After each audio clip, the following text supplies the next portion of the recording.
The Bold and the Beautiful. The Fall of Luna, a shocking murder that rocks Los Angeles. Bill Spencer never thought his son would be capable of murder.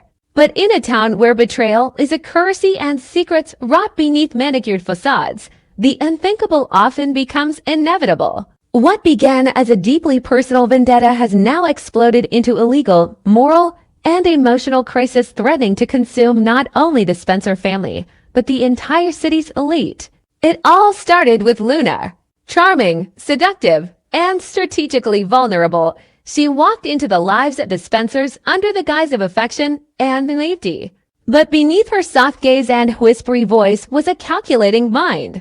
Luna's weapon of choice. A digital deception known as the Electromask, a high-tech, hyper-realistic facial disguise that allowed her to impersonate Bill Spencer's longtime lover. Under this guise, she lured Bill's son, Will, into an intimate entanglement he believed to be genuine. When the truth came out, it detonated a landmine in the already volatile Spencer family dynamic. Bill, a titan of industry and power, initially reeled from the revelation. He wasn't just furious, was betrayed. Not only had Luna used his son to satisfy her ambitions, but she'd also done it using manipulated technology to emotionally and physically exploit him. The implications were staggering. After the initial shock wore off, Bill's instincts kicked in. This was not just personal, it was criminal. Determined to hold Luna accountable, Bill assembled a legal team and began preparing a civil and criminal suit. The charges: sexual coercion, identity fraud, psychological manipulation, and digital impersonation. But Bill didn't stop with Luna. His investigation quickly revealed a disturbing network of enablers, those who knew about the Electra deception and did nothing to stop it. Among them, two familiar names surfaced: Lee Finnegan and Sheila Carter. Lee, respected doctor and moral compass to many in the community, had apparently known about Luna's psychological instability and failed to alert anyone. Her silence now looked like complicity. Sheila, on the other hand, Diva, the Queen of Cause, was suspected of providing the very technology Luna used, or at the very least, knowing where Luna got it. In the eyes of Bill's legal team, neither woman was innocent anymore. Both stood dangerously close to being named co-conspirators. The legal machine moved fast. Papers were drafted, subpoenas were prepared, and leaks to the press ensured the public would be watching closely. Bill wasn't just going after Luna.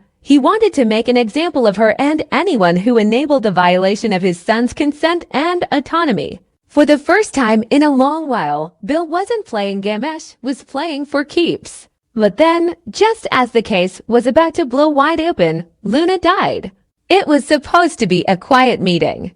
Will had invited Luna to a private dinner at a secluded upscale restaurant on the outskirts of town.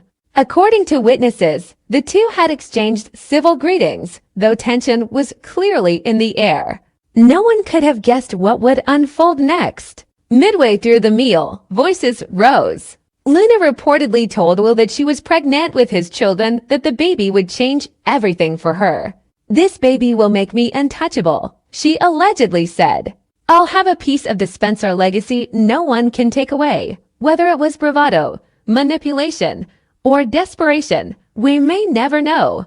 What's clear is that Will snapped. Enraged, humiliated, and overwhelmed by months of psychological trauma, Will grabbed the nearest object, a heavy wine glass, and struck Luna across the head.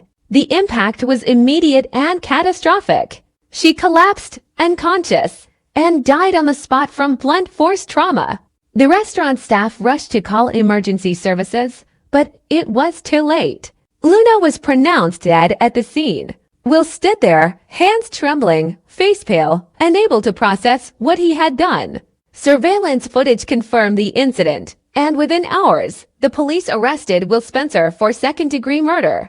Los Angeles descended into chaos. The press, already circling the Spencer family because of the lawsuit, now swarmed their estate like vultures. One moment, Luna had been a defendant in a case poised to redefine digital consent law.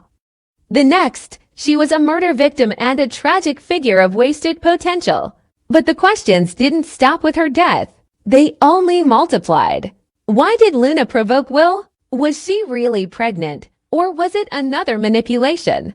An autopsy would soon provide answers. Initial reports hinted at early pregnancy, but forensic toxicology hadn't ruled out the possibility of chemical tampering. Was Luna planning to fake a pregnancy? Had someone coached her to provoke Will in that moment, maybe even Sheila, or another hidden puppet master? For Bill, the situation became impossibly complex. His son, now behind bars, was facing decades in prison. The woman he despised was dead, and the case he had so carefully constructed was crumbling under the weight of a tragic twist no one could have predicted. The lawsuit against Luna died with her, but the investigation into her co-conspirators was still alive. Lee, confronted with her possible role in covering up Luna's behavior, became uncharacteristically evasive. Sources say she considered resigning from her hospital position to avoid further scrutiny.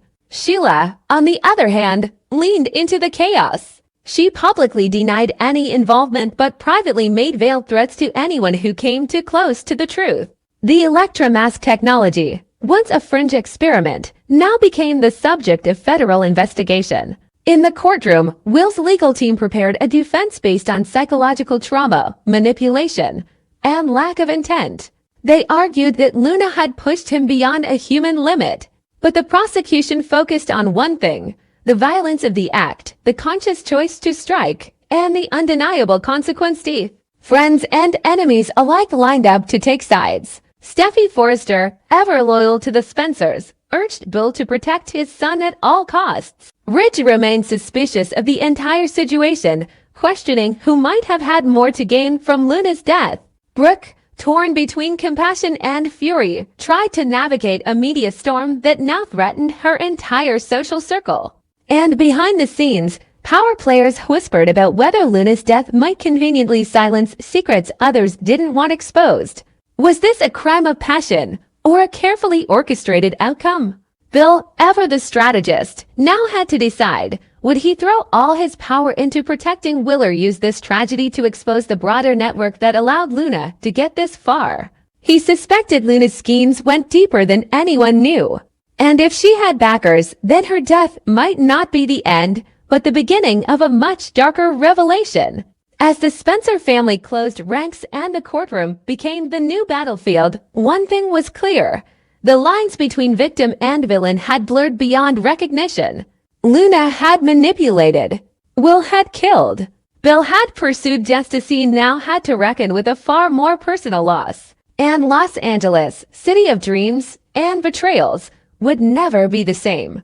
The bold are broken. The beautiful are gone. And justice may come at a price no one is willing to pay. The bold and the beautiful, bloodlines and betrayals. The aftermath of Luna's murder. The silence that followed Luna's death was short-lived. Will Spencer, once the golden boy of a powerful family, now sat in a county jail cell, accused of murder. Gone was the polished, privileged young man groomed for corporate and social dominance. What remained was a broken figure, stunned, confused, and barely able to comprehend the whirlwind of destruction he triggered. Bill Spencer, for once, was not in control. His empire could buy him headlines, lawyers, and influence, but not time. And time was exactly what Will didn't have. Within 48 hours of the incident, the district attorney's office filed formal charges of second-degree murder against Will, and he was denied bail pending further psychological evaluations. The prosecution argued the act had been violent, decisive, and fatal. They presented the restaurant surveillance footage, eyewitness testimony, and medical reports confirming Luna died instantly from the blow. But Bill wasn't backing down. He immediately deployed his full legal arsenal, hiring Ramona Drake, a ruthless criminal defense attorney with a track record of turning hopeless cases into national scandals and victories. Ramona was known for her brutal cross-examinations and talent for reshaping public opinion. Within days, she had already begun reframing Will's narrative in the media. "This is not a murderer," she told press outside the courthouse. "This is a victim of psychological warfare. A boy manipulated, exploited, and pushed beyond the edge by a woman who wore another's face." Let's not forget that Luna used advanced tech to impersonate a loved one. That's not seduction, it's psychological abuse. Ramona filed motions to have Will's charges reduced to involuntary manslaughter, arguing diminished capacity due to long-term trauma. She painted Luna as a master manipulator who saw the Spencer name as her golden ticket. Every word, every touch, every whisper in Will's ear had been engineered to exploit his trust. But even as Bill threw everything into saving his son, the tide began to turn against him thanks to Dr. Lee Finnegan. Lee, grieving, angry, and freshly emboldened, wasn't about to let Luna's death be swept under the Spencer family's luxury rug. Though she'd once tried to stay silent about Luna's increasingly erratic behavior, her guilt now drove her in the opposite direction. Instead of retreating, she filed a wrongful death lawsuit against Will Spencer, holding Hyman, by extension, his father, personally responsible for Luna's demise. In a shocking public statement, Lee revealed that Luna had come to her days before the murder, seeking medical confirmation of her pregnancy. She was vulnerable, Lee said. She had been used, discarded, and manipulated by the powerful men around her. She made mistakes, yes, but she didn't deserve to die for them. Her civil lawsuit demanded compensation for emotional damages, punitive damages, and called for a formal inquiry into Bill Spencer's role in obstructing justice. Lee alleged that Bill, through his immense resources, attempted to sway investigations, silence witnesses, and minimize Will's responsibility. This declaration opened a new front in the war, Bill versus Lee, a clash of reputations and moral standing. Bill, long seen as a cold strategist, now faced a very public moral reckoning. Could money buy redemption for a son who had taken a life? Could power shield someone from accountability in an age where digital deception, emotional abuse, and personal trauma intersected? Meanwhile, Sheila Carter, ever the vulture circling around the drama, seized her own moment. Though never officially implicated, rumors swirl that she had introduced Luna to the creators of the Elektra mask and advised her on how to use it for maximum emotional manipulation.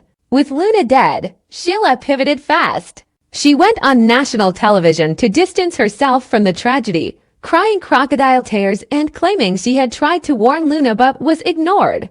But behind closed doors, investigators were beginning to dig into Sheila's digital records. There were encrypted messages, anonymous fund transfers, and digital fingerprints tracing back to experimental tech labs in Europe.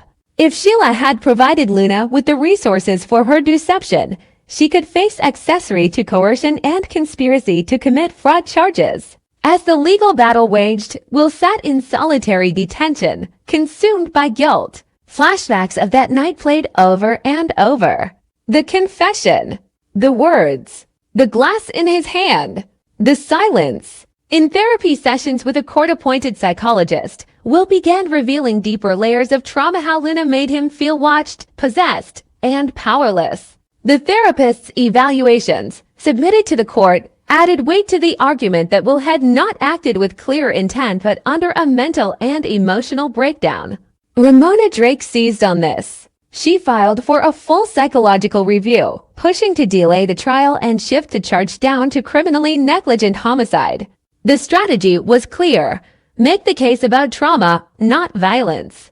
Lee, in response, held a vigil for Luna, public, tearful, and televised. Friends, colleagues, and socialites gathered in Luna's memory, painting her as a young woman who had lost her way but was finding a new beginning. She was going to be a mother, Lee reminded the crowd. Her child never got a chance. This statement raised another controversy. Was Luna actually pregnant? The autopsy was inconclusive due to the early gestational stage, but blood tests strongly indicated a pregnancy. If true, Will would face a double homicide charge, something Bill's legal team was desperate to prevent. At Spencer Publications, PR teams were working overtime. Stock prices wobbled. Advertisers backed away. Talk shows began speculating if the Spencer name was permanently tarnished. Ridge Forrester, a longtime rival, offered subtle jabs in press interviews, warning about what happens when unchecked power and male privilege collide. Behind closed doors, the Forrester family debated getting involved. Steffi wanted to support Bill, but Thomas argued that public association with the Spencers during a murder trial could tank Forrester Creations. Brooke Logan tried to keep the peace, urging unity, but even she began questioning whether justice was being buried beneath billion-dollar lawyers and spin doctors. Weeks later, a new piece of evidence rocked the case. A voice recording recovered from Luna's phone, auto-synced to a cloud account she had forgotten to deactivate. In the recording, taken the night before her death, Luna speaks candidly. Will thinks I love him. He still believes I'm someone else. But once the baby is born, it won't matter. The Spencers can't shake me. I'm in now. For good. The tone was clear, confident, cold, calculated. It confirmed what Ramona Drake had been saying all along. Luna had been orchestrating a long Conan will, despite being a Spencer, had been nothing more than a pawn. The recording shifted public opinion again. Protests outside the courthouse turned quieter. Media coverage took a more sympathetic turn toward Will. Lee's lawsuit suddenly looked more like revenge than justice. Still, the Dow refused to drop charges. And Bill, he stood at the edge of everything. His company in decline. His son in a jail cell. His enemies circling. He'd spent his whole life building a legacy with steel and fire, but now he was fighting to keep the only thing that mattered, his family. The next phase is inevitable, a courtroom showdown. Will Spencer versus the state of California? Witnesses will testify.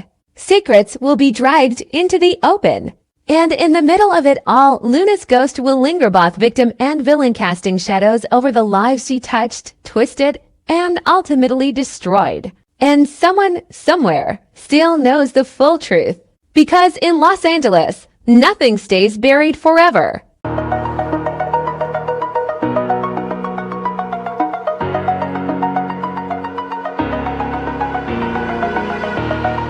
Oh.